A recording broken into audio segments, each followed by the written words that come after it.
I know you may have heard the phrase grown man strength, but have you ever heard of grandma strength?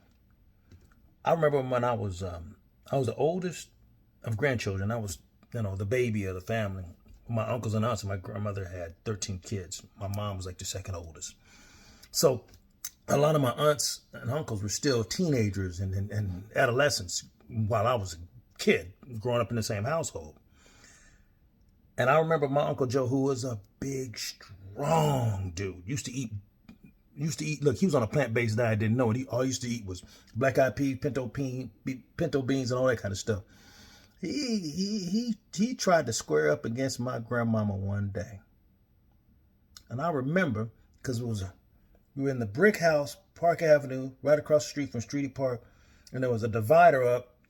I think it's still there now because my aunt lives there in that house, and I remember looking around that divider and watching him rear up against my grandmother to my woman, I'm grown now, woman. He said something like that to grandma. Grandmama uttered this famous line that I heard on a TV show, Yellowstone, later. She said, "Boy, you better take the bass out your voice when you talking to me."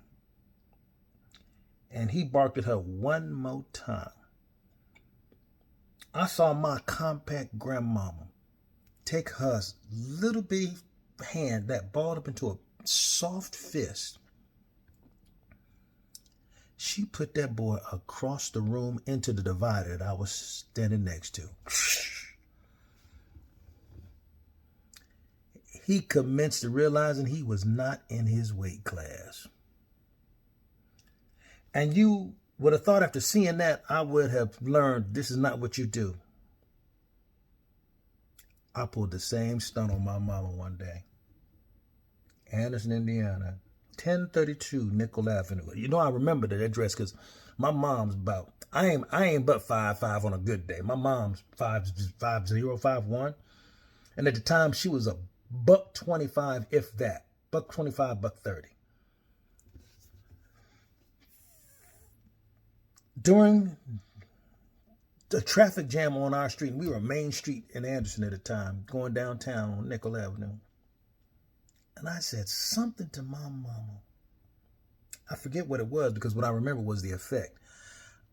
I had forgotten that my mama grew up around a bunch of brothers, like my uncle, that my grandmama floored. I forgot my mama had to box all of her brothers and sisters growing up.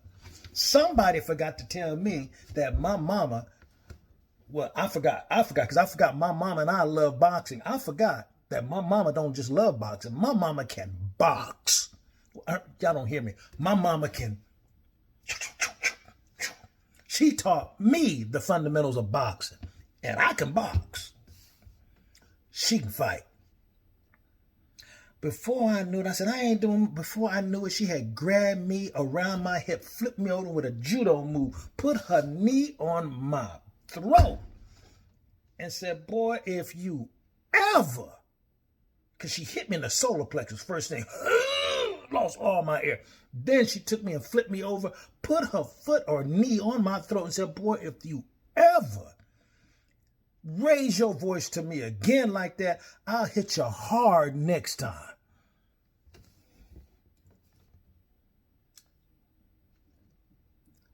You know what the punchline was? 30 years later, 30 years later, I asked her about that incident.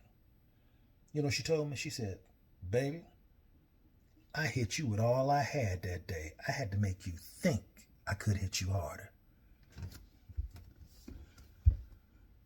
And it worked.